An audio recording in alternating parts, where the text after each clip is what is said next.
Emma had just finished a long, grueling night shift at the hospital. The winter wind howled down the streets of Manhattan, making her pull her coat tighter as snowflakes danced around her. The streets were buzzing with people eager to get home, but Emma walked slowly, exhausted, her breath visible in the frigid air. As she passed a dimly lit alley near a coffee shop she usually stopped by, something made her pause. Curled up against a brick wall on a piece of damp cardboard was a homeless man, barefoot, shivering uncontrollably. His clothes were thin, his hands wrapped tightly around his body in a desperate attempt to retain warmth. Emma looked at him for a moment. The world around her kept moving, cars honked, people hurried, but in that instant, time seemed to slow. His eyes met hers. They were not just tired, they were defeated, hollow with pain, yet there was still a flicker of life in them. That silent, pleading look stayed with her even as she took a few steps past him. She stopped. Reaching into her bag, she pulled out the emergency thermal blanket she always carried, one she had kept just in case her bus ever broke down or the hospital power failed again like it had the winter before. But now, it didn't seem like hers anymore. Walking back, she knelt beside the man and gently unfolded the silver blanket, placing it over his trembling shoulders. "Stay warm, okay?" she whispered, her voice kind and soft. The man looked up, his lips parted slightly in surprise. He didn't say a word, but his eyes welled up with tears. He gave a slow, grateful nod. That single gesture, filled with unspoken gratitude, hit Emma harder than she expected. She stood up and walked away, her heart heavy yet strangely full. She didn't know his name yet, or where he came from. But in that fleeting encounter between strangers, something real had passed between them, a silent promise that humanity still existed even in the coldest corners of the world. What she didn't know was that her small act of kindness would set off a chain of events that neither of them could have imagined. The next morning, Emma was rushing down the same street, her scarf flapping in the icy wind. Her mind was still lingering on the man from the night before, his eyes, the way he had clutched the blanket like it was life itself. But her thoughts were interrupted when she reached into her bag and froze. Her wallet was gone. Panic surged through her. She stopped in her tracks, turned around, and began retracing her steps. Her heart pounded as she replayed yesterday's route in her mind. Her ID, credit cards, cash, it was all in there. As she searched the sidewalk and corners, passers-by barely noticed her desperation. A deep sense of defeat settled in her chest. She had no idea where she might have dropped it. In a last hopeful effort, she headed toward the alley where she'd found the homeless man. Maybe, just maybe, it had slipped from her bag there. But as she arrived, the alley was empty. The cardboard was gone. The blanket, gone. He was gone. She let out a sigh and turned to leave, disappointment weighing on her shoulders. Then a voice, hoarse, yet familiar, called out from behind. "Looking for this?" Emma turned and gasped. Standing there was Thomas, holding her wallet out with both hands, his eyes just as tired, but this time, carrying a faint smile. She stepped forward quickly, taking the wallet. She opened it immediately, everything was there. Every single dollar. Every card. Untouched. Emma stared at him, stunned. "You found it? You kept it safe?" Thomas gave a small nod. "Saw it fall from your bag last night. Thought you might come back." Tears pricked the corners of Emma's eyes. He had nothing. No home. No warm clothes. And yet, when given the chance to take, he chose honesty. In that moment, the world seemed to shift just a little. Emma saw him, not as a man down on his luck, but as someone with honor, integrity, and a heart far richer than most. "Thank you," she whispered, her voice thick with emotion. Thomas simply smiled, the kind of smile that says, "You reminded me I still matter." And indeed, he did. More than he knew. Snow gently tapped against the windowpane of a small, cozy cafe as warm golden light spilled across wooden tables inside. Emma sat across from Thomas, both hands wrapped around a steaming cup of cocoa. The inviting scent of cinnamon and chocolate filled the air, contrasting the harsh cold outside.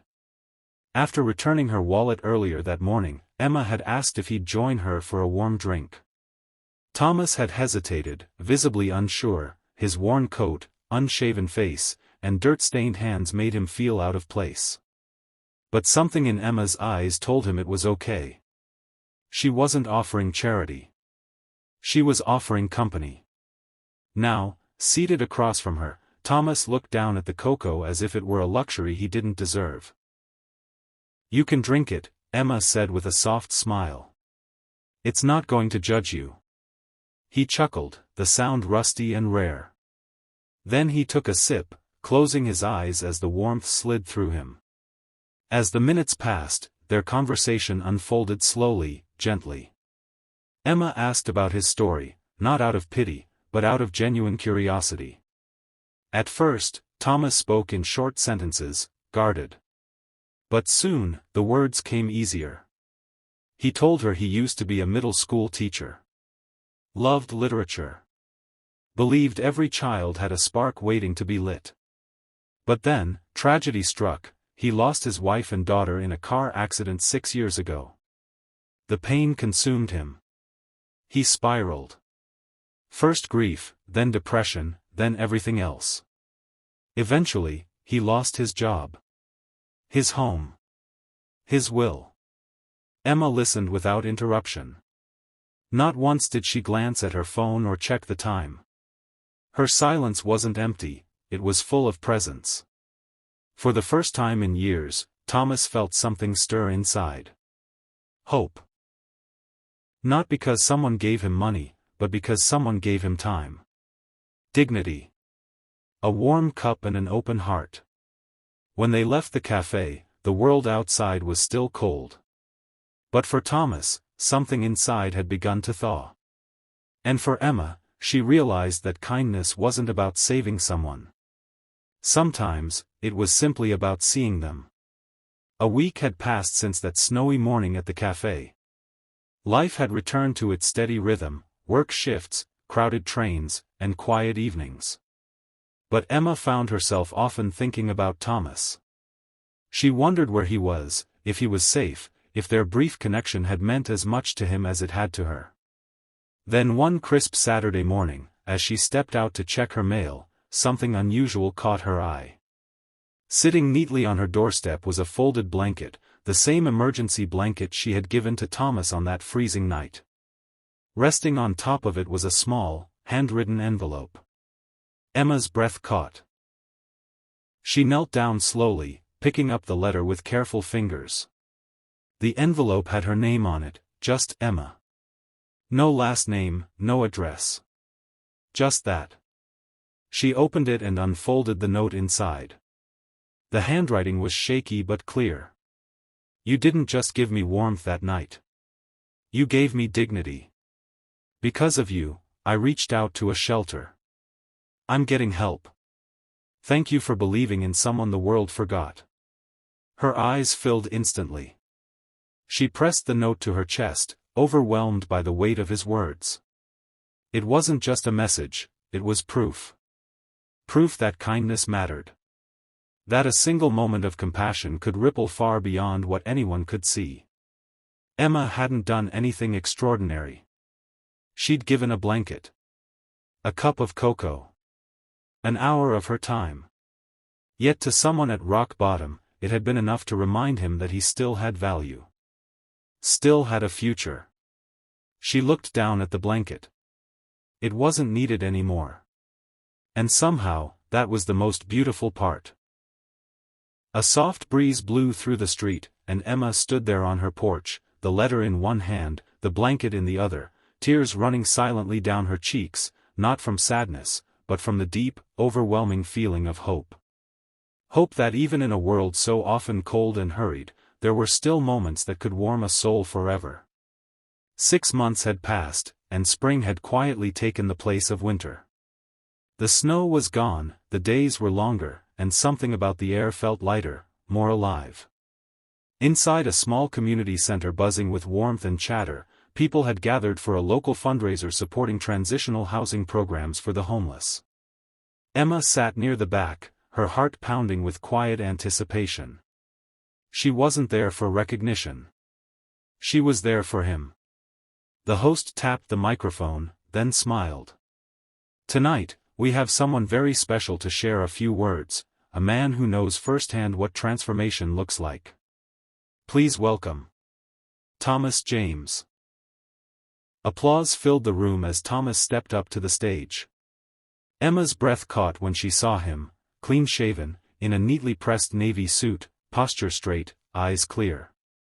The man who once shivered alone on the sidewalk now stood tall under stage lights. He adjusted the mic, took a breath, and began. "6 months ago, I was sleeping on cardboard.